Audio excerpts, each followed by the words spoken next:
Hey everybody, it's Mr. Marvin. In this video I'm going to give you some specific feedback on your close reading final drafts. So it is dark, it is cold, it is late, and I just finished grading your papers, so I'm making a video while wearing a sweatshirt, so we'll just have to deal with it.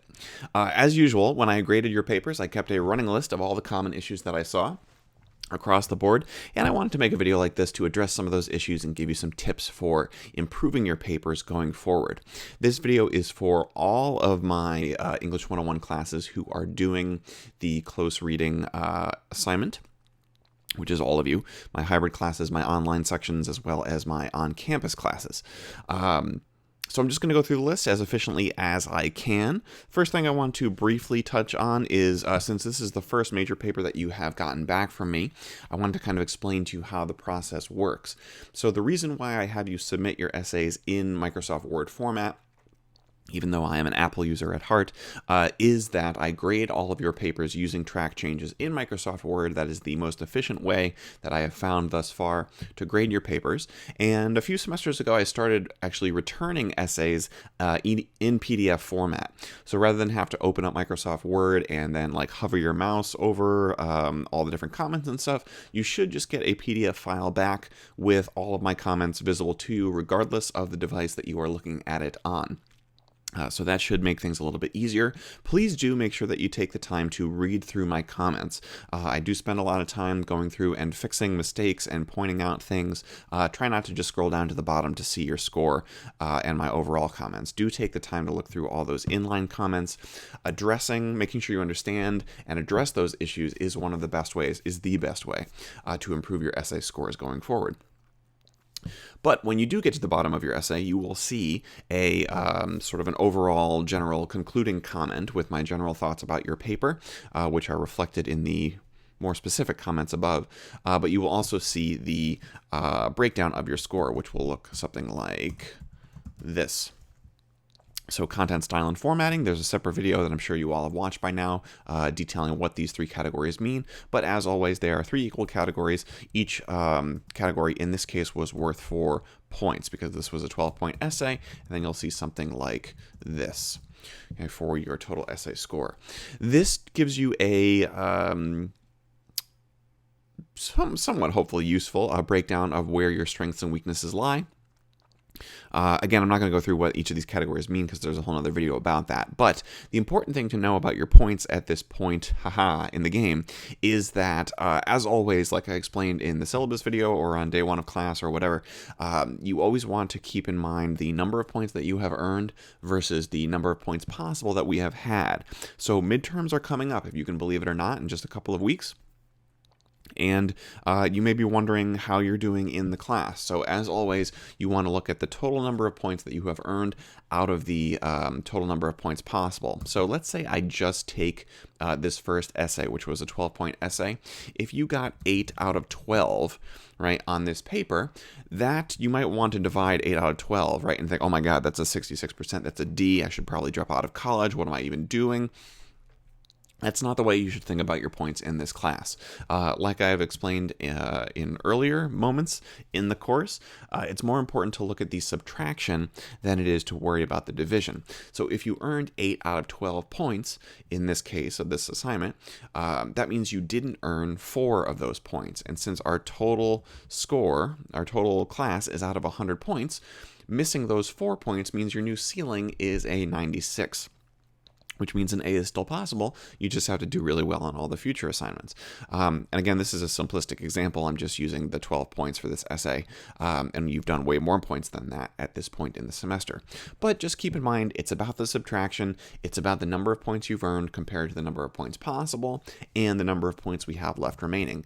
And I am happy to tell you that there are plenty of points left up for grabs because we've only completed the first of our 4 major essays. All right, I already covered the first 3 bullet points here. A couple of reminders. First of all, make sure that you are aware of our late assignment policy. So I'm pretty sure for all of you guys, the late assignment policy is -1 point per day. So that goes for all of my English 101 classes. If you submit an assignment late, it is 1 point per day. Just don't forget about that. especially if you're one of my online or hybrid students. That's a really silly way to lose points. Being in an online or hybrid class means you have to be super aware of deadlines and super good at managing your time. So just make sure that you don't lose points unnecessarily for that sort of thing. I'm also going to put a plug for the Writing Center here at the top of the video. That is because now that you have gotten an essay back from me, you may not have known what you were in for, right, the first time around. Certainly you've done discussion boards for me, or you've done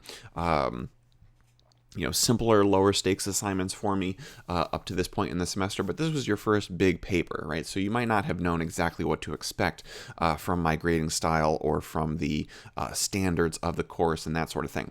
So now that you've gotten a paper back from me, you really can assess how to move forward and how to ensure that you continue to improve from essay to essay, and the Writing Center is one of the best ways to do that.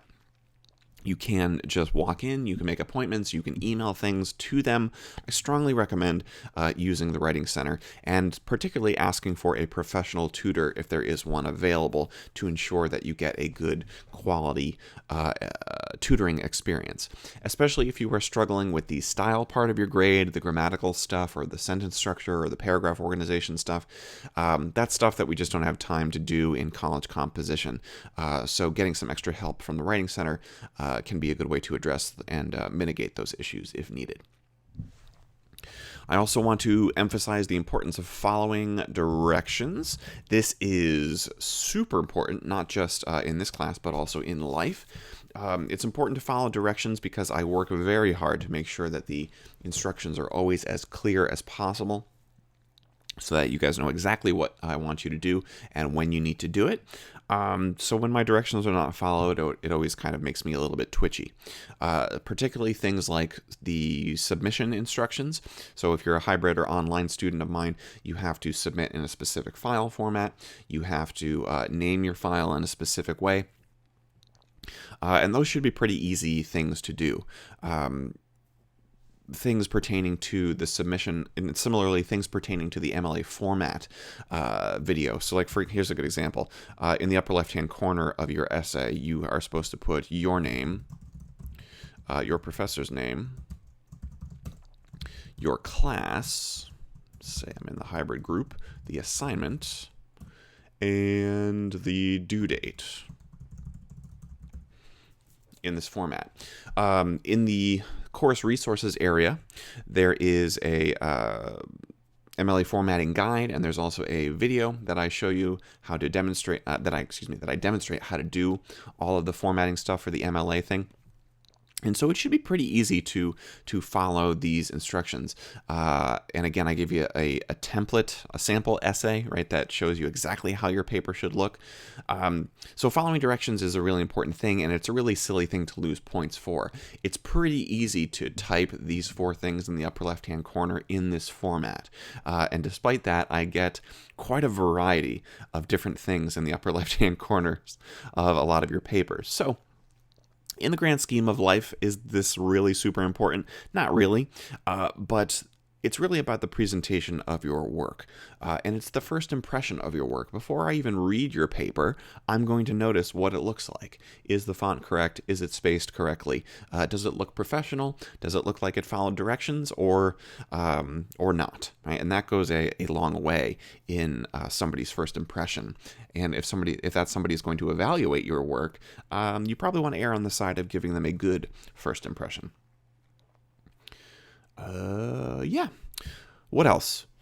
Please make sure that you are watching the rough draft videos and reading my feedback on your rough drafts, whether that's written feedback in my on-campus classes or my Blackboard feedback in my online and hybrid courses. Once again, that's the best way to make sure that your essay score is strong, or at least better.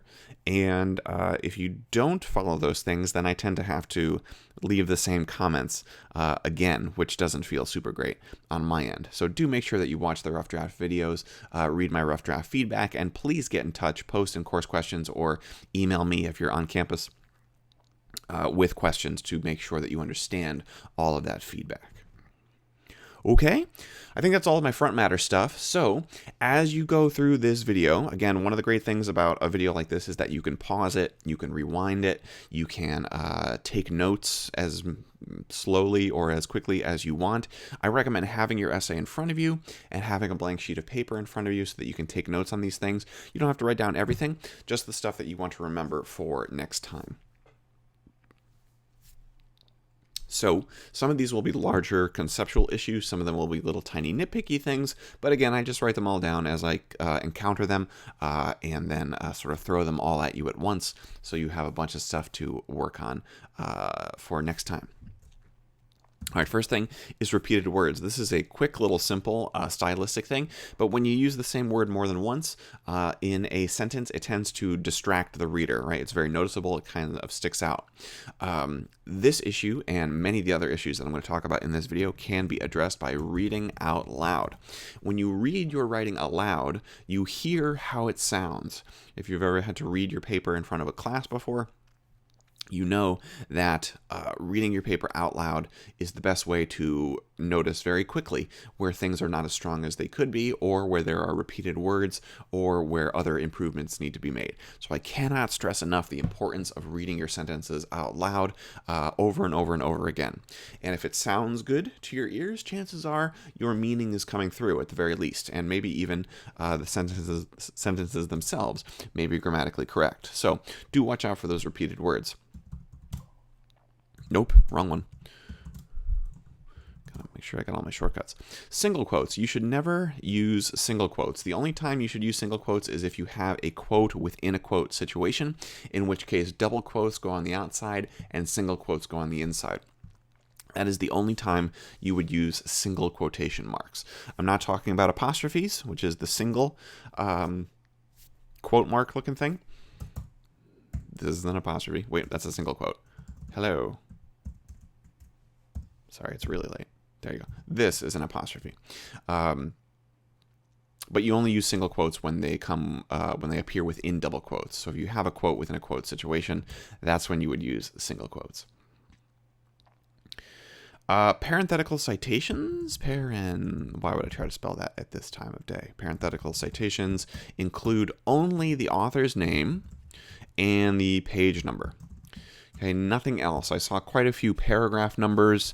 Sometimes I get URLs, article titles in parentheses. Sometimes I get entire works cited page entries in parentheses. You don't need to do any of that. You only need the author's last name and the page number.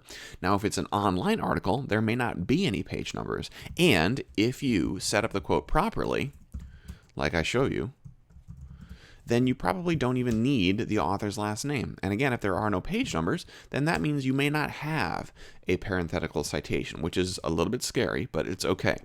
MLA emphasizes only page numbers and author last names. No commas, no PG for page, no PP for pages, just author last name and the numeral for the page number. Names. 2 rules for people's names. Number 1 is spell them correctly, especially your professor's name. That's very important for your first impression. The second thing is that the first time you refer to somebody in a formal paper, you want to use their full name. And every time you refer to them after that, you want to stick with their last name. Because these are formal essays. Don't refer to people by their first name most of the time, assuming it's a source or something like that. There might be some exceptions, but generally, full name the first time, last name every time after that. Here's a super common one. What is this what? So frequently I will come across sentences that say something like this. This is important. This is important because now this, grammatically speaking, is a pronoun. It takes the place of a noun. The thing that's confusing about this sentence is that your reader may not know what this refers to. Frequently, it's possible to go back to the preceding sentence and kind of deduce what the this refers to, but you don't want to make your reader go backwards. You don't want to make your reader do extra work. So you always want to get in the habit of clarifying what this is, right? This concept is important because whatever. Okay, you just need to clarify what this is. Likewise, be careful of using it, right? It is important that. What is important? What are you talking about? So if you say something like, it is important that we make the bus on time, right? It's not a great example, but you can usually flip this kind of thing around to get rid of that it. Making the bus on time is important. So again, it's just a little stylistic choice to be aware of, and more often than not, getting rid of those ambiguous pronouns like is and is, it and this will strengthen your sentence. It will eliminate ambiguity, and it will more often than not trim your sentence down and make it more concise, which is definitely something that you should always strive for.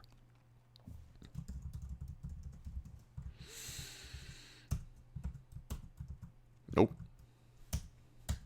So yeah, I was trying to be smart. How and why, how and why, how and why, how and why. I don't know what happened to my spacing here.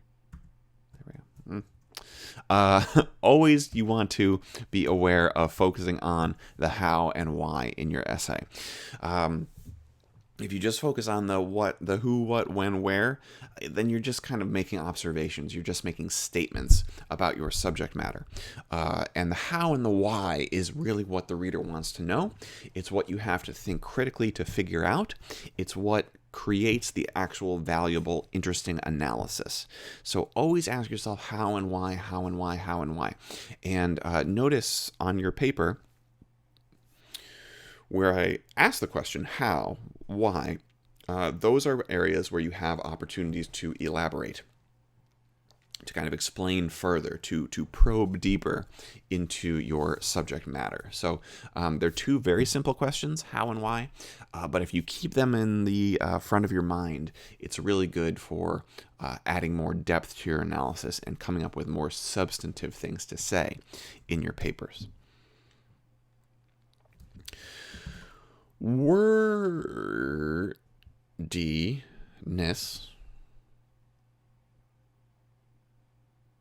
This is a 2009 MacBook Pro. There we go. Wordiness is a stylistic thing that everybody just has to kind of constantly work on to improve. A wordy sentence obviously has too many words. It's got too much stuff going on. It could be trimmed down. It could lose some weight. It could become more muscular and lean. So I'll give you an example. By analyzing the author's rhetoric, it can give insight into their audience and purpose. So this is an example of a wordy sentence. Now, on the surface of it, it doesn't seem that bad, right? You can kind of understand what it's saying. No major errors or anything that's impeding the meaning of the sentence. But nevertheless, this is a wordy sentence because it has too many words in it. It is using extra words that you don't actually need. And I see this construction all the time. By analyzing the author's rhetoric, it can give insight into their audience and purpose. You have one of those ambiguous pronouns. So what is the it in this case? What can give insight? Well, analyzing the author's rhetoric can give insight. So that means I could just go like this. Analyzing the author's rhetoric can give insight into their audience and purpose, right? Or even better, a little less wishy-washy. Analyzing the author's rhetoric gives insight into their audience and purpose. So do you see how I just did that? Got rid of the by, got rid of the it.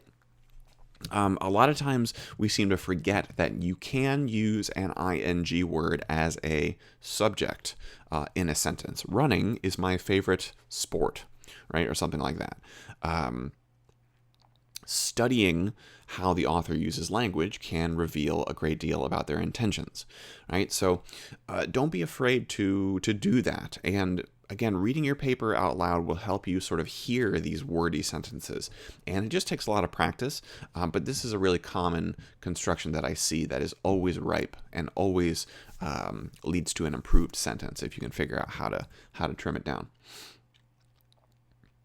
Commas after introductory clauses. Once upon a time, comma. Yesterday, comma. A long, long time ago, in a galaxy far, far away, comma. These are all introductory phrases or clauses, and you need a comma after an introductory clause. All right, so yesterday, love was such an easy game to play. Okay, this is an introductory clause. The rest of the sentence still makes sense without that intro word, but the intro word kind of adds more detail to the sentence, or in this case, the lyric. More specificity, because it's talking specifically about when love was such an easy game to play. So because it gives you extra information, you put an extra comma there. Because again, the central meaning of the sentence, the complete sentence is here, the highlighted part. This is just extra information, so we separate the extra stuff from the core of the sentence, and we do that with the comma. Paragraph structure, crucial. Each paragraph should focus on a single main idea, and that main idea should support the paper's thesis. So a lot of us are perfectly adept at creating focused, well-organized paragraphs that have topic sentences, body sentences, and concluding sentences. But nevertheless, I still have to remind folks pretty frequently of the importance of following this paragraph structure. A paragraph should do one thing. It should explore one main idea. That main idea should be indicated in the topic sentence, which is usually the first sentence. Everything that follows the topic sentence should fulfill the promise of that topic sentence. So in other words, whatever you say you're going to do in that first sentence, that is, whatever you say you're going to talk about in that first sentence, the rest of the sentences should talk about it. And then you should wrap up the paragraph with a concluding sentence that clearly puts a nice bow on the paragraph as a whole. And then you start a new paragraph when you want to start a new main idea. This hopefully sounds very basic and very rudimentary, but it's not really an optional thing. You kind of have to do this in the English language. If you don't, your paragraphs seem very disorganized and very scattered and all over the place. So one of the things I've been emphasizing to my students in the past year or so is to think small. One paragraph at a time, one idea at a time, one sentence at a time, one word at a time. I think we try to do too much very frequently, and when we try to do too much in a single sentence or in a single paragraph, that's when we tend to stumble and where we tend to lose the reader. So do not underestimate the importance of having focused paragraphs that just do one thing and do that one thing very well. Okay? If you haven't read Chapter 8 yet, depending on what class of mine you're in, Chapter 8 is my favorite chapter in the whole book, They Say, I Say, because it's all about connecting the pieces, connecting sentence to sentence, connecting paragraph to paragraph. And a paragraph should really be a sort of self-contained unit. It should have a beginning, a middle, and an end. And a paragraph should generally make sense, even if it's taken out of context, out of the context of your original paper. If you flip to any page in our textbook and just start reading a new paragraph, generally speaking, you should be able to follow what they're talking about. Obviously, you won't have all the benefits of having read the entire piece, but it should still generally make sense. And that's because good paragraphs follow this kind of paragraph organization. So do continue to practice it. A focused, well-crafted paragraph is a work of art. So it's definitely worth taking the time to do it well. And if you know how to do it well, it's still worth taking the time to be aware of it. Likewise, you want to develop your paragraphs fully. So in some of my classes, can't type and talk at the same time, I will ask a question: how long does a paragraph need to be? And people will say 3 to 5 sentences, 5 to 8 sentences, 5 to 10 sentences. And of course, all of those answers are correct. A paragraph should be as long as it needs to be, but no longer than that. If your paragraph is too short, the idea will not feel fully developed. And if your paragraph is too long, and generally for me that's like more than half a page, if a paragraph is too long, that means you are risking getting distracted and going into something other than the main idea of that paragraph. So you want to stay focused. Again, is there such a thing as a short paragraph? Yes. Is there such a thing as a long paragraph? Absolutely. But you want the paragraph to be just right, always. So be careful of paragraph length. More frequently, I see paragraphs that are much too long. So don't be afraid to break paragraphs up. You know, even if it's like, if it seems like you're talking about the same idea, frequently there'll be like 2 parts to a main idea, and you can break that up into two shorter paragraphs very easily.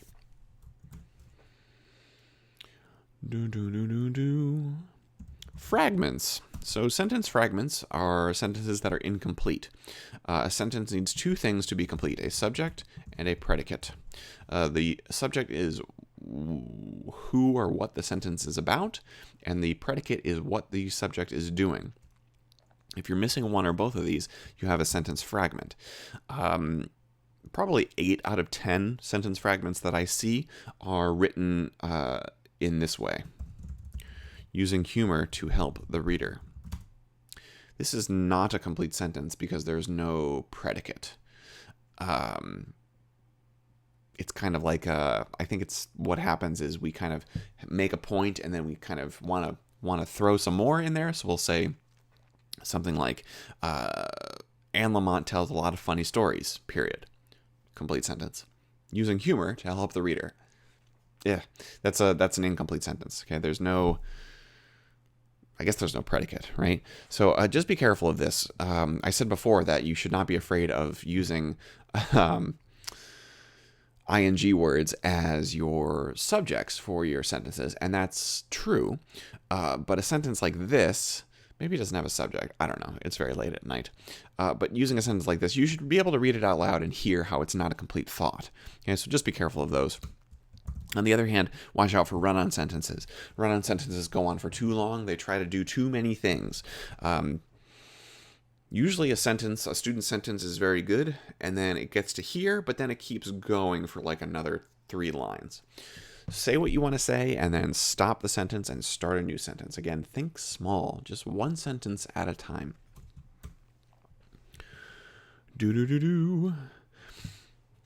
Yeah, my next thing was think small. What else? Already talked about that. Okay, be careful of number of quotes per paragraph. So, quite a few years ago, probably at this point, I stopped telling my students how many quotes I wanted them to use. Because that's your job. You have to figure out how much evidence your argument needs to be convincing. That being said, not having enough quotes means that your analysis is not going to have any evidence, and having too many quotes means that there's going to be no room for you to actually say anything. So you have to be careful of the number of quotes that you use. I remember when I was writing papers in college and graduate school, it would be pretty rare that I would use more than one quote in a single paragraph. Again, going back to that paragraph structure idea where each paragraph focuses on one main idea and fully exploring that main idea before you move on to a new paragraph. If you include more than one quote in a paragraph, it's probably going to be challenging to comment fully on each of those. Remember, I say chapter 3, my second favorite chapter in the book, is all about the quote sandwich model. And the quote sandwich model, briefly, is you make a point, then you introduce a quote that helps you prove that point, and then you explain how the quote proves that point. If you haven't read chapter 3 yet, you are missing out. But when you include more than one quote in a paragraph, it becomes very difficult to do that quote sandwich effectively, and your paragraph very quickly becomes overloaded and becomes bloated with too many quotes and probably not enough analysis of those quotes. Now, that being said, paper number 2 is a synthesis essay where you are going to need to directly address and talk about 2 different authors' ideas at the same time. And in that case, using 2 quotes might be relevant. But generally speaking, I would err on the side of fewer quotes in the context of a single paragraph. Not fewer quotes in the paper, just it's really important to think critically about what quotes you want to use, and it's very important to make sure that you pick the best quotes that will really help you make your case. Source integration and quote integration really is a quality over quantity thing. Just throwing quotes in willy-nilly is not a great strategy and generally makes for a much weaker paper. And certainly, not having enough quotes can also have a negative effect on the strength of your essay. But still, I'd rather see like 3 quotes that are really fully analyzed in detail than 7 quotes in a 500-word essay or no quotes in a 500-word essay. So, enough said about that. But actually, be careful about starting your paragraphs with quotes and authors. This is something that I noticed in recent years in student papers. I think that frequently we're not really sure, when we start a new paragraph, we're not really sure what to say next, right? Like, okay, finish this paragraph, new paragraph, now what do I say? And so it's very easy in those instances to have a moment of weakness and to say, well, I'll just start with a quote, and then I'll just talk about the quote. And if you do that, you're not following the paragraph structure thing, right? Because your paragraph should start with your own topic sentence, which explains to your reader your own main idea. And if you start with a quote, in her article, Anne Lamott states, you're not starting with an assertion of your own main idea. You're starting with somebody else's idea, and then you're just kind of reacting to it. And that's not a good habit to get into either. So that's why it's the quote sandwich. You make a point, you set up the quote, right? You get the reader ready. You let them know that a quote is coming. Then you bring in the quote, and then you comment on that quote. You explain the quote fully and argue about how it helps you make your point, how it helps support your thesis and your argument and your main ideas, etc. That's why it's a quote sandwich. It's you, and then the juicy quote in the middle, and then you underneath supporting it. It's not an open-faced sandwich where your paragraph starts with, here's a quote, and then I'll just talk about it for a little while. Okay, so be very careful about this because it's a bad habit that I see quite a few students falling into. Man, a lot of stuff about quotes, but I am at the bottom of the list. They're getting there anyway. Be careful of quotes in your intro and conclusion. In a lot of my classes, I talk about how a paragraph is very much like a miniature essay. Again, coming back to the idea that a paragraph is a fully formed, self-contained unit. Just like your paper, your entire essay has a beginning, a middle, and an end. Your paragraphs have a beginning, a middle, and an end. It's just that the paragraph has a introductory sentence, and then body sentences, and then a concluding sentence, and your paper has an introductory paragraph, and then body paragraphs, and then a concluding paragraph. It's all very logical. And you're all experts at logos, having read your papers. So, with that being said, coming back to the quote sandwich idea, just like you don't really want to start a paragraph with a quote, you don't really want to put quotes in your intro or your conclusion. You want to, because your quotes are your specific pieces of evidence. You don't want to just come right out of the gate and start analyzing specific pieces of evidence. You want to start your paper with an intro that is 100% your voice. You introduce your paper, you introduce your topic, that is, you draw the reader in, you give them your thesis statement. Then you move into your body paragraph, and then you start giving your main ideas, your main supporting points, and bringing in quotes to help you prove those points. When you come out of the gate with a quote in your intro, and I know that sometimes you can use a quote to hook your reader, and that's fine, that's a different thing. But putting specific pieces of evidence in your introduction is just going to trip you up because you're doing what the middle of your paper should do in your introduction, which is it's not the way of the universe. And similarly in your conclusion, if you got quotes in your conclusion, it's like, wait a second, the paper's almost done. Why are we bringing in new quotes? And then, that can kind of trip up your landing. So be careful about putting quotes in your intro and conclusion. Most of the time, I think you don't need to do this. Yeah. Little tiny grammar thing. Watch out for the comma splice. Probably most of my classes have a link in the course resources area to the Purdue Owls website, which will give you the 11 rules of comma usage.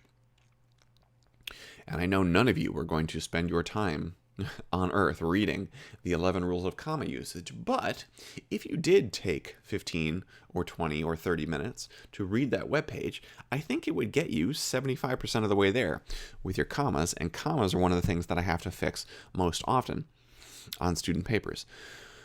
One of the most common issues is a comma splice. A comma splice is when you separate two complete sentences with a comma.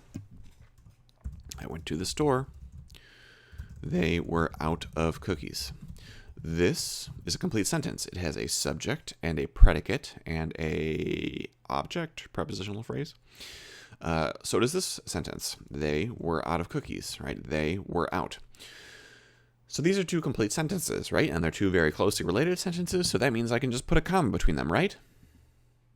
No, you cannot do that. The comma is a weak pause. It is used to separate the parts of a sentence. It is not used to separate complete sentences. That's what the period is for. You can't send a comma to do a period's job. If you're going to put a comma here, you have to give it reinforcements. I went to the store, but they were out of cookies. So the comma conjunction, comma but, is strong enough to conjoin these two independent sentences. The comma by itself, it's too wimpy. It's not strong enough to do that. You could also go like this. I went to the store, period. They were out of cookies. That sounds a little bit different. Okay, so you have to make that choice. But watch out for the comma splice. You cannot send a comma to do a period's job. Oh boy. Naked quotes and a new shortcut. Oh no. I don't know why that's so small. See, I say chapter 3. I can't emphasize enough how important it is to read chapter 3. I'm sure I already talked about this at length in the close reading or rough draft feedback video. But you got to read chapter 3. I mean, it tells you exactly how to do it, and then it's very easy to do it. You need to introduce quotes fully. You need to set them up by giving your reader context, by telling your reader what to expect from this quote. Then you need to introduce the quote with your own words. The author states, quote, or Lamont explains, quote, or she complains that, quote. Then you put the quote in, and then you have to follow up that quote and talk directly about it. Why did you make us read that quote? What does that quote have to do with your thesis? What does it have to do with your main idea? What do you want us to think about that quote? Okay, how do you want us to interpret that quote? How do you want us to not interpret that quote? All super crucial things. And if this is the thought process that you get yourself into, coming up with stuff to say in your essay becomes much simpler. Okay? If you get into these habits of academic writing, of thinking critically, of responding to other authors' ideas, you will find that it's much more difficult to run out of things to say than you think. Addressing all those things that I just came up with off the top of my head, that can give you a whole paragraph right there. So please make sure you are reading chapter 3.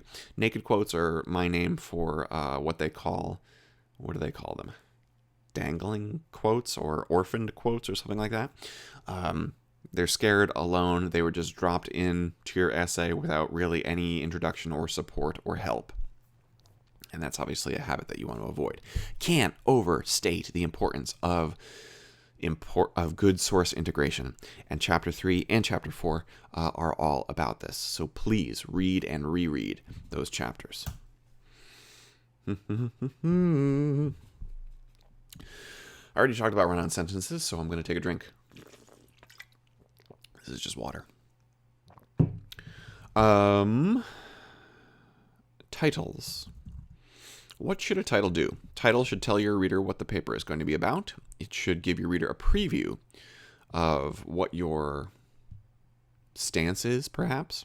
It should be interesting. It should be unique. It should be original. It should be interesting. It should draw the reader in. It should not be essay number 1. It should not be close reading. It should not be non-existent. It should not be the title of your article. And what I wrote on probably 68% of papers this time around, so much so that I made a new shortcut for it. Is this what your paper is about? Or is this what the article is about? Now, nowhere on my list, miraculously, did I feel the need to make a note to explain what rhetorical analysis was. So I think the new video that I made with the Sarah McLachlan commercial and doing that sort of thing, that seemed to have been pretty effective, because usually my success rate with getting students to actually do rhetorical analysis for this assignment has been a lot more spotty. And I think the vast majority of you did rhetorical analysis and largely did a good job of doing that rhetorical analysis. So that is awesome. 2 thumbs up for you. But back to the titles. This is one thing where we still kind of tripped up a little bit, and fortunately it's just the title, so it's not a big deal. But if you title your paper, right, say you're doing a rhetorical analysis of an article by Jane Smith, and the article is called "The Importance of Panda Preservation." Preservation? Preservation. I don't know. And then you called your paper "Saving the Pandas." I don't know the shortcut to center something, so pretend this is the title of my paper. If this was the title of your paper, this is the comment that I would leave. Because this is not, spoiler alert, this is not the topic of your paper. This is the topic of Jane Smith's article. And your paper is about analyzing Jane Smith's rhetoric in writing this article about saving the pandas. So your title needs to be about what your paper is about. And in this case, your paper was not about the author's subject or the author's topic. Your paper was about their rhetoric. So that's what your title should have been about also. Careful of weak transitions. Again, Chapter 8 rules about this.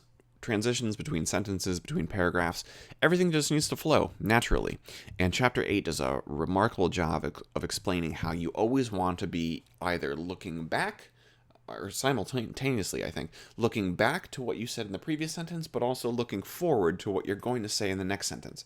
You have to bring your reader from sentence to sentence, from point to point, from idea to idea, paragraph to paragraph, very carefully. If you're all over the map, your reader's going to stop reading because it's hard to follow what you're saying. So, be careful of those weak transitions. Reading your papers out loud will help you hear how things are cruising along, and then all of a sudden we take a very sharp right turn here, and that's something you can address. So be careful of those weak transitions. This should have been with the wordy part, but in the article by Jimmy Santiago, the author states, this is another wordiness example. Why is it wordy? Because you've got by Jimmy Santiago, the author, and then you have the author right next to it. Jimmy Santiago is the author, so you have essentially become redundant here. So in the article, Jimmy Santiago states. Okay, there you go. Now, if you say, Mr. Marvin, well, how if we do that, how is it clear that Jimmy Santiago is the author and not just somebody who the author is quoting? Well, that's a great point. You can just say, in the article, author Jimmy Santiago states, boom. Okay, that way you eliminate that redundancy and you eliminate wordiness in your sentence. First person, this was a comment that I had to leave pretty infrequently, which makes me super happy. Again, first person, I think, I feel, I believe, in my opinion. For this paper, I found an article called, right, these kinds of things. You almost never need to do this in academic papers. The book does talk about this, I forget in which chapter. First person, long story short, is a tool. You want to know when to use it and when to not use it depending on the situation. You don't want it to be the only way you know how to write. 9 times out of 10 in an academic paper, your writing will be a lot stronger if you avoid the first person. And most of the time, I think Lamont's humor is very effective because it helps her readers take themselves less seriously. This is what you think, for sure, but when you say, I think Lamont's humor is very effective, it puts the focus on you and the fact that you think that, and it undermines the argumentative qualities of your sentence.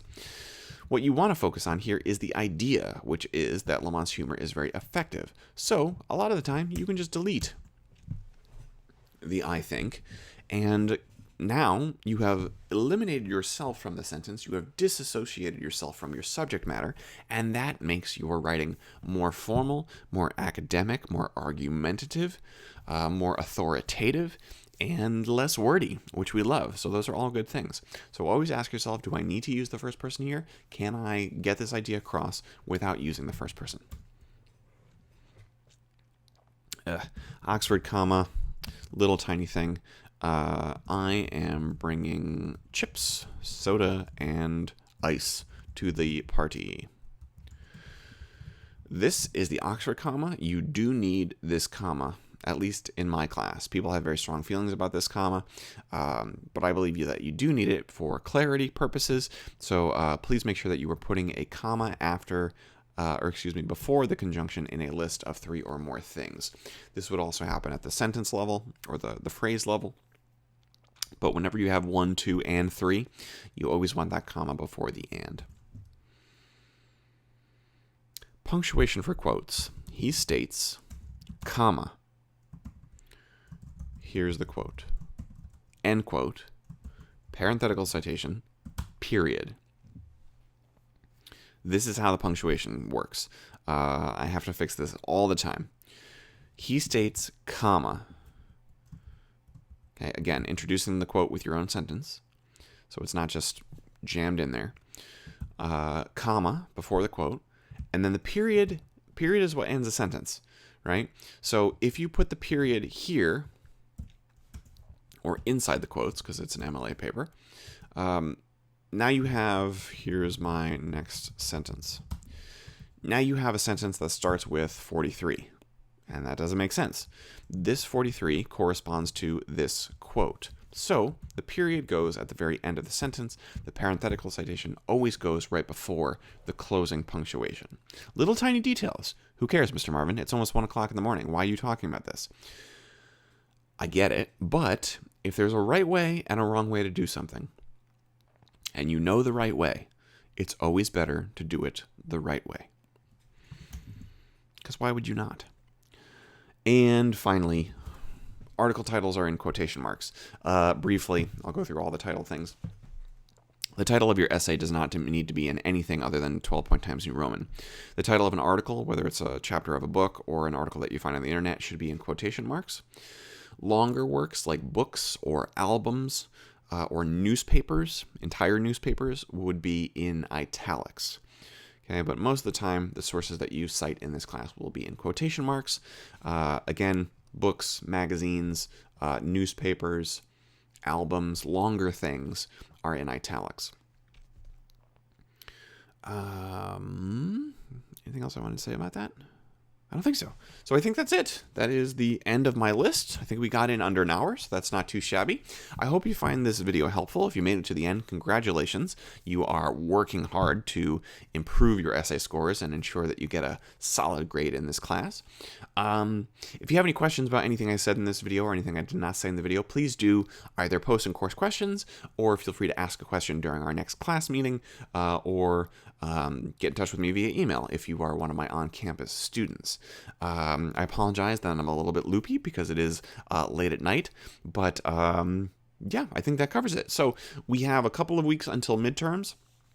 I'll be making some announcements about midterm grades and that sort of thing coming up very shortly. But in the meantime, congratulations on completing your first essay. That leaves 3 major papers to go, and we will be following the same process for those 3 papers. So hopefully things should be a little bit more familiar from here on out. So I will see you guys next time.